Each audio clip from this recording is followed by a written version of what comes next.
Good evening.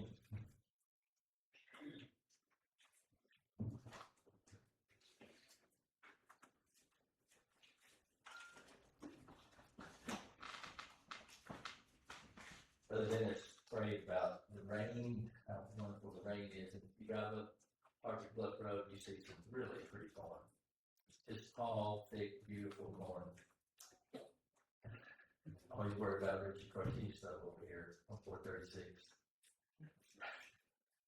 But it's tall. And y'all probably know Richard Cortez. So you've heard his name, though. He was the county commissioner for a long time. He won state when he was a senior mile. If you win state back then with 435. But his sport of driving, then you go around. I don't know what happened there. I feel for him. I mentioned about cancer. Jacob and I stopped at 8 somewhere today on the way home, and one of the girls there, waitress, she had a shirt. On the back of it, it said, "Cancer picked the wrong cowboy." I don't know who this person was that she's thinking about, and I guess that's a positive approach, But I guess the thing that I kept thinking about is she factoring God into this thing that she has on her shirt? Where is God in this? If you're just going to say, I'm going to go head to head with cancer, that's probably not a very good idea. But with God in it, it could be a very, very good idea.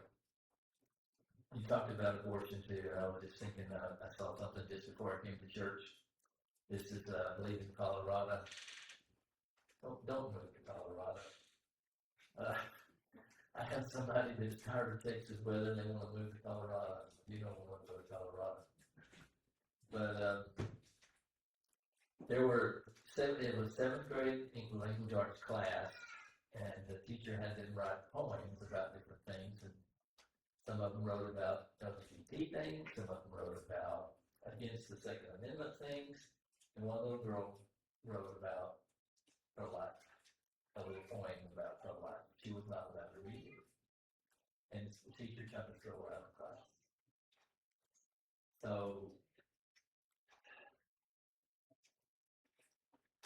that's just almost unbelievable. That we could have that. And this nation was established on God's principles. But the thing of it is, the nation that we're reading about tonight in Micah, it was established on God's principles as well. So if we forget and let it slip, it can be a rough situation. That little handout that you gave us last week, I meant to bring it with me tonight and use it and talk from it, and I walked off and left it, so I don't have much to say.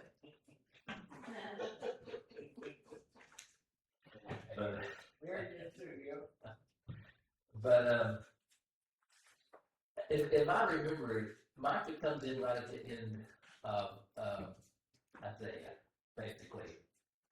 And it seems as though that I guess Isaiah, a lot of the time, was there where Ahaz and Hezekiah were co-regent. And it looks like that Micah comes into the picture, to the prophetic office, about the time, I guess, Ahaz dies, and now just Hezekiah's there. But Ahaz has left it in a horrible, terrible mess. And so we'll begin with chapter 3. And I said, "Here, I pray you, O heads of Jacob, and of the princes of the house of Israel, is it not for you to know judgment? It would be expected that they would know judgment. But do judges today know judgment?" I mean, how can you claim to know judgment? And you can catch somebody riding and throwing Molotov cocktails in police cars, arrest them, take them to jail, and they're back out on the street in the same day. Is that any kind of judgment? So this has been a problem for a very long time. It's a problem now. When you begin to let things slip, the ways of God slip, it gets to be a problem. He said, you should know.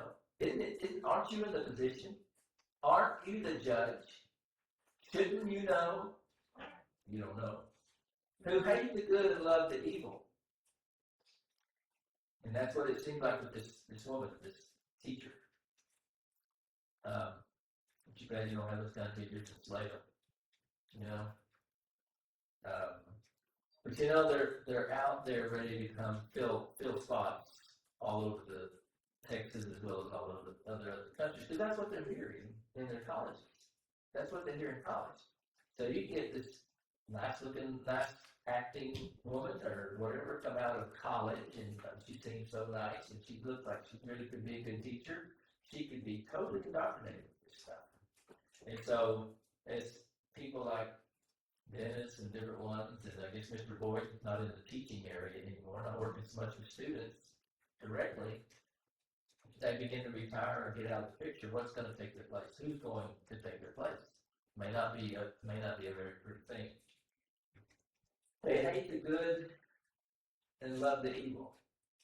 And so, you know, in Proverbs 17:15, you know, it warns against justifying the wicked and condemning the righteous. And that's what happens. Do you remember how, I don't remember the number, Mark might remember the number, but President Trump, when he became president this last time, very quickly, he pardoned a lot of pro-life people that had been, you know, picketing whatever, out of jail. He pardoned them because they were in jail. And so they consider that to be terrible. But then people ride on the streets and nothing happens. So it's backwards today, just like it was backwards here. And it's a very distressing situation. And then he says, who hate the good and love the evil, who pluck off their skin. Now, this is a very vivid, alarming metaphor. He's not really talking about cannibalism here. He's talking about you just take people completely apart. You just dismantle their lives entirely. You bring them down to the dust. You take everything they have away from them through injustice and loving the evil and hating the good. He says, you pluck off their skin from off them and their flesh from off their bones. Who also eat the flesh of my people, who flay their skin from off them, and they break their bones and chop them in pieces, as for the pot and his flesh within the cauldron. Now that's a picture of total destruction of a person's life. Not necessarily their physical life. It's not necessarily meaning that they kill them and chop them all up and eat a few of them. It means that's what they're doing to the regular common people's lives. These leaders, these civil leaders, these false prophets, these priests that don't really believe things, you know, and we've got so many people in the pulpits today who don't even believe the Bible, who don't sometimes even believe in God, who don't accept anything about Jesus being the way, the truth, and the life. I saw this one is a lady, a woman, anyway, pastor, and she said that Jesus just misspoke when he said he was the way, the truth, and the life. Obviously, that's wrong, and they want to write another New Testament. They want it. There's the Old Testament, the New Testament, and they need to have the Third Testament now because Jesus just didn't know what he was talking about. So that's what we have, and this would have been back in the 80s. I had a little girl in my class who was very, very smart, very, very sweet little girl, a good athlete, and her father was the pastor of the Lutheran church right there in Miller Heights, you know, as you're going over the hill down towards 35. It's not Lutheran anymore, but for many, many years it was Lutheran. And so Daddy had come to some game, and her daddy was up there. My daddy and her daddy were sitting there at a high school game, I think. And they just got to talking and found out who they were, and they got to talking the Bible. And at some point in their discussion, this man, I remember his name, I maybe should call his name, but he said if the people of my congregation knew what I really believed, they would run me off in a minute. And the problem of it is now, people in the congregation don't know enough to run somebody off in a minute who gets up there and starts saying foolish things. So he's talking about, this is just a very, very rude metaphor of how these people are absolutely crushing the soul of all of these common people, you know. And these would have been perhaps considered the elites, you know, the coastal elites, crushing flyover country, you know, and just having no regard for this at all. Verse 4, then shall they cry to the Lord, but he will not hear them. He's talking about these elites. I'm going to call them elites, okay? I'm going to call them elites. We're kind of familiar with that a little bit. But he will not hear them. They're obviously not sincere. They just don't like the way that it feels at some point. He will even hide his face from them at that time, as they have behaved themselves ill in their doings. So these are the people that are supposed to know judgment, who were not, and maybe they knew what God's judgment was, and they didn't care because they were making money. They were making money off of the people. Verse 5, thus says the Lord concerning the prophet that make my people err, that bite with their teeth and cry peace. So they're just vicious dogs who are crying peace. Peace. Peace, brother, peace. You know, while at the same time they're ready to stab you and take you down. And he that putteth not into their mouths, and they even prepare war against it. So if you don't, there's these elites, these false prophets, these priests, and civil authorities. You know, there was a lot of civil authorities. The Sanhedrin was somewhere involved in this. You remember how Absalom turned the people's heart away from David because he would sit in the gate and say, "What is your complaint?" And he would make it right. If I were king, I would do such and such and such and such. And he turned the people away.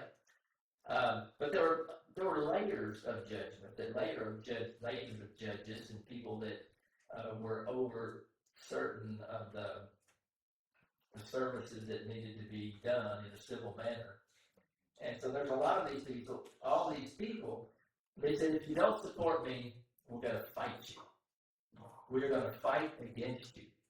And you think about today, if you don't support certain things, they will come after you. They will try to cancel you. They will try to take your job. They will, they'll do whatever they can to hurt you.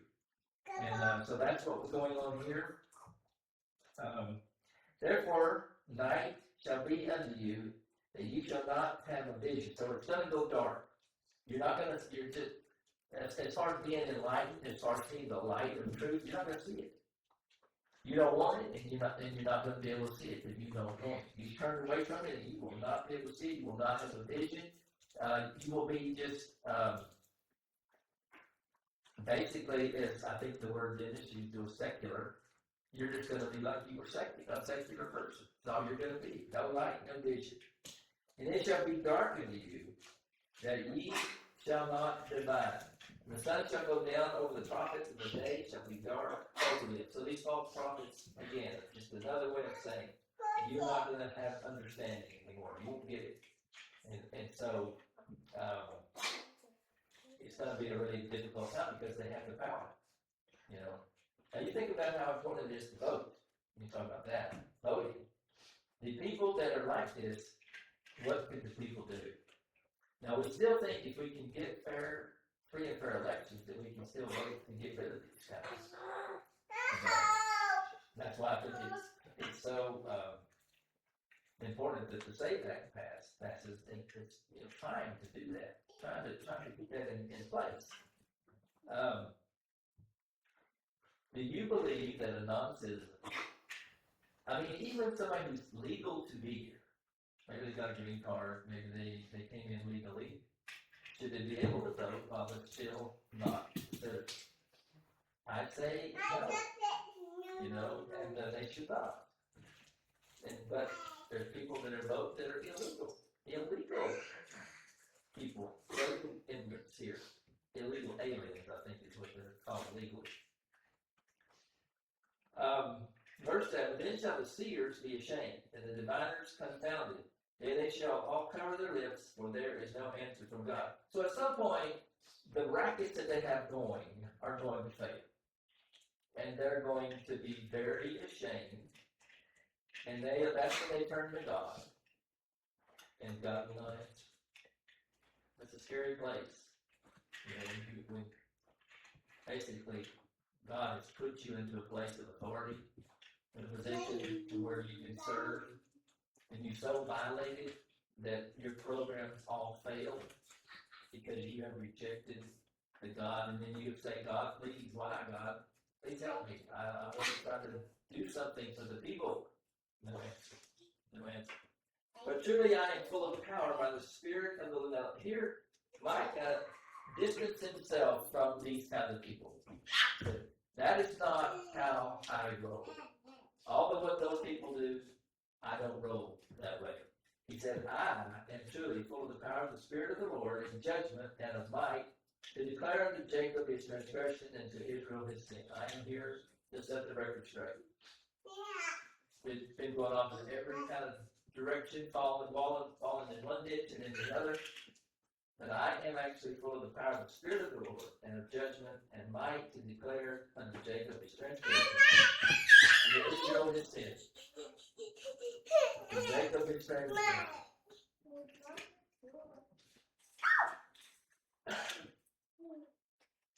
Verse 9, hear this, I pray you, ye heads of the house of Jacob, the princes of the house of Israel, that abhor judgment and pervert all equity. This is sorry, it's a really sorry state of affairs. Just to remind you what goes on in Washington, D.C. Now, this is not right, okay? But there are some writers, some clever writers, conservative writers, that say from time to time, and this is wrong, but it still makes me, I still have to go, when I see it, you don't hate the Democrats enough. But we can hate the things that they do, we can hate the injustice, we can hate the wickedness, we can hate the corruption of those people, we can hate the lying of those people, we can hate the power mongering of those people. So that's what he's saying, that I'm talking to you about these things. You need to straighten up. You need to straighten up, or God will not hear you. They build up Zion with blood and Jerusalem with iniquity. So probably there were a lot of people that got in their way that didn't. You probably have people that were, committing suicide by stabbing themselves in the back and things like that. Like we heard from a certain former per se. But anyway, verse 11, the heads thereof judge for reward, the priests thereof teach for hire. See, that's having itching ears. They keep to themselves. Teachers having itching ears. Itching ears. So they're just gonna tell you what you want to hear and pay me enough money, and I will say it. And it just seems like more and more people cannot stand up to the wokeness that's going on in the world that is in the church. There's just more and more LGBT. There's more and more people that are defending Islam. Even the Pope was defending Islam back.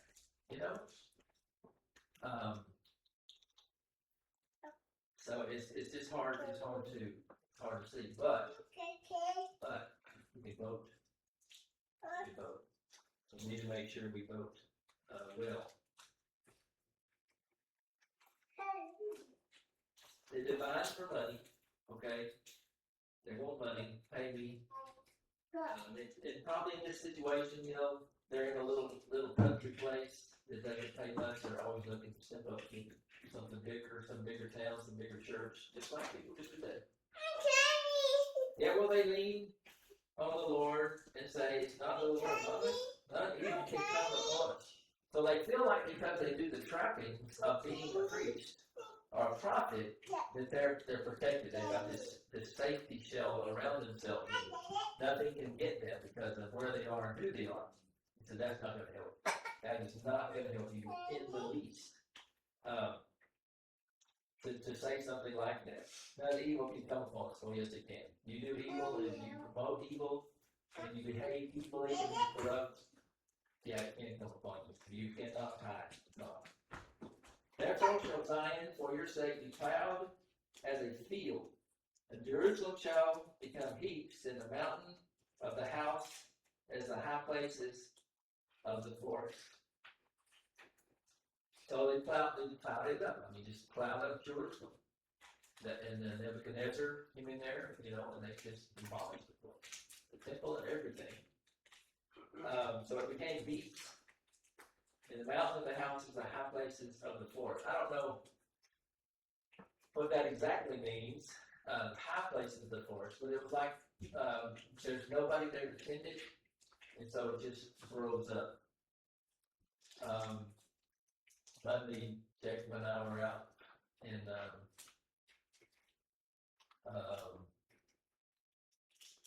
close to Burnett, out that way.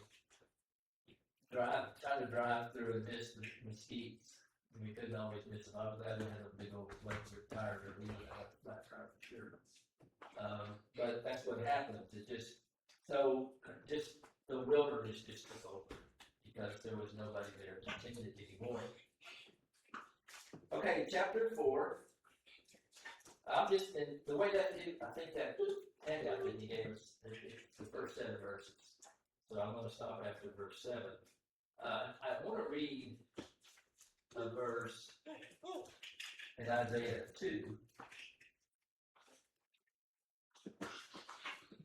Isaiah 2 and 3. And it shall come to pass in the last days that the mountain of the Lord's house shall be established in the top of the mountains. It shall be exalted above the hills, and all nations shall flow into it. And many people shall go and say, Come, let us go up to the mountain of the Lord, to the house of the God of Jacob, and he will teach us his ways. We will walk in his paths, for out of Zion shall go forth the law, and the word of the Lord from Jerusalem. Okay, chapter 4 of Micah. But in the last days it shall come to pass that the mountain of the house of the Lord shall be established in the tops of the mountains. So I don't know if maybe this is a verse that Micah liked a lot, that he had heard Isaiah say, or saw what Isaiah had written, or whether this God gave both men the same thing. Right? I don't know what it was, but it is inspired. Established at the top of the mountain, it shall be exalted above the hills, and people shall flow unto it. So it's going to be in the tops of the mountains. It's going to be high and lifted up. And even Jesus said, if I be lifted up, I would all men. And so it's majestic, it's high, it's a city set on a hill, and all the people will flow unto it. I'm going to strain a point of this metaphor a little bit, but things don't flow uphill. Okay, so there's some effort that goes into this. It's not a just let go and let God thing. There's a statement that's really big in the Protestant world right now. By grace alone, through faith alone. As though that were actually a verse of scripture in the Bible. And if you don't subscribe to that, if you say anything other than that, they say that you preach another gospel. Because works have nothing to do with it. But it looks like if you're going uphill, you're having to do a little something to get up to the mountain. A little bit of something to do. To go up like that. And many nations shall come and say, Come, and let us go up to the mountain of the Lord, the house of the God of Jacob, and he will teach us his ways, and we will walk in his paths. For the law shall go forth of Zion, and the word of the Lord from Jerusalem. Now, this is, the law had gone forth from Jerusalem already. The Zion, the word of the Lord is from Jerusalem.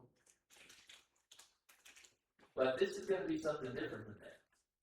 They're dealing with a situation here where that had happened with, the old Mosaic covenant.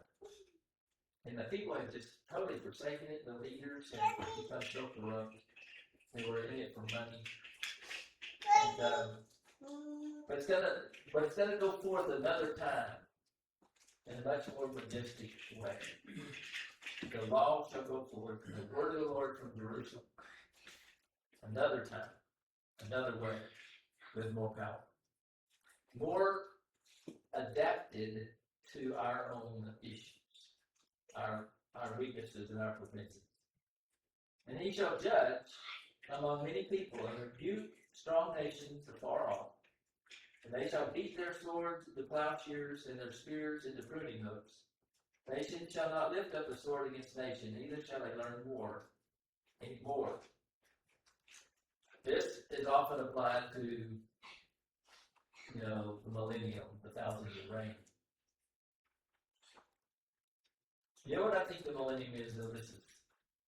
I guess this is something that I would agree with Kaufman. I think the millennium that is spoken of as 1,000 years, the total amount of time. I think it's the time between the first advent and the second advent. The first coming, I guess. Yeah, the first coming when Jesus came the first time, and when he comes the second time. I think that's the millennium. That's I don't claim to be dogmatic about anything, but that's kind of what I think. So, and this is going to make a big difference. Christianity makes a difference. You could have this is not something that dogs do on themselves, but you can have dogs, and like Daddy used to say, they ate raw meat and gunpowder, and they were meaner than a junkyard dog. And people fight them, and they tear each other apart. They kill each other. Or you can take those dogs, and you could hook time to a sled, and you could deliver medicine to sick people in another city across the snow. And so it's kind of like one is the sword and one is the plowshare. So we can be pugilistic. People are pugilistic. They don't fight. I've seen a little video on a cruise ship, and fight broke out among teenagers, just throwing stuff. Just the other day, where there were some people in a Chipotle restaurant, and teenagers began throwing chairs everywhere and fighting. That's how people are without this law and word coming out from Jerusalem, which essentially is the gospel. So there are people that have you heard the cross and the switchblade? It's a movie. Pat Lynn was in the movie. I think Nicky Cruz was the tough guy. And probably killed people. He was in a gang. He was a gang leader. And he had swords or switchblades and knives and guns. And he became a Christian, and in a sense, he beat those swords in the plowshares and told people about Jesus. Plowshares is, where you prepare the ground to put the seeds in, to have something grow to give sustenance. And so that's what they became. And spears into pruning hooks. Same thing. Nation shall not lift up a sword against nation, neither shall they learn war anymore. Now, that doesn't fit that pattern exactly, but basically, whenever you look at people that have fought each other for a long, long time, perpetual war among certain nations, as the gospel has come into those nations, those wars have, and you especially see this, in Africa, some of those tribes had warred against each other for years. They raid one village, one group of people, they kill a few, and both sides have these festivals as a result of that. But they're planning to do the same thing to them, back and forth. They go into there, and they raid them, and they kill a few, and it goes back and forth. It's a Hatfields and McCoys continuously between these different nations, essentially, peoples. And then whenever the gospel comes, they don't learn that anymore. That's what the gospel does. But they shall sit every man under his vine, under his fig tree, and none shall make them afraid, for the mouth of the Lord of hosts hath spoken it. So people will be free from whenever you have laws based on the Ten Commandments, essentially. Each person, there's a private property respected. You have a plot of land that is yours to deal with, and you get the benefit of it if you work. And so they don't have to be afraid of marauders coming in and taking from you, or for the government taking it all from you. Although the government they get on it pretty good sometimes. But still, that's what the gospel is going to do.